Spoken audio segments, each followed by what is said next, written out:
All right, YouTube homeowners and do-it-yourselfers, I want you to check this tool out. This is a thread chaser that you can use on your outside faucets or outside hose bibs. If the threads are all gunked up, you can use this thing as a chaser. It's basically a dye, but it's garden hose thread. Garden hose thread is 3/4 inch, 11.5 threads per inch. So it's a unique, thread. It's not anything like NPT or National Pipe Thread. It's its own unique designation. It's called GHT, Garden Hose Thread. It can also be called HP, hose pipe.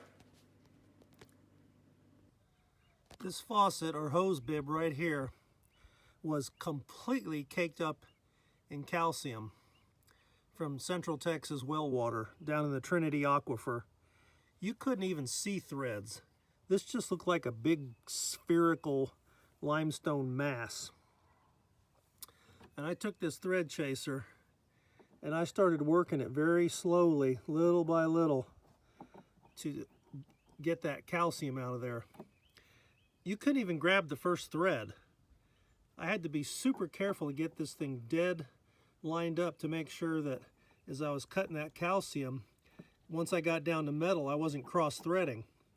So I'd cut a little and back it off and clean it out, and I'd go back and cut a little, just a few degrees of rotation, and then back it off and clean it out, and then put it back and go a little farther and back it off.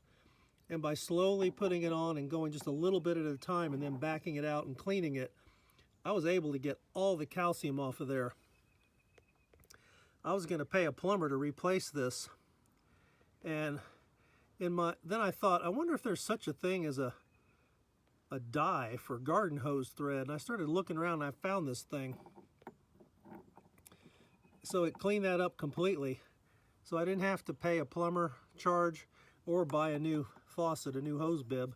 I just chased the threads with this thing. So if you got some faucet that's all calcified up, you can chase it and clean it yourself. And what I'm going to do is use this thing on every outdoor faucet on the property twice a year. I'm just going to run around and chase these and clean them up so that they never get calcified again. And by the way, you don't work this thing by hand. I was using my hand out there to demo it out in the backyard. You'd actually drive the thing with a 3/8 inch drive socket. There's a 3/8 square hole there for turning this thing with a 3/8 socket wrench.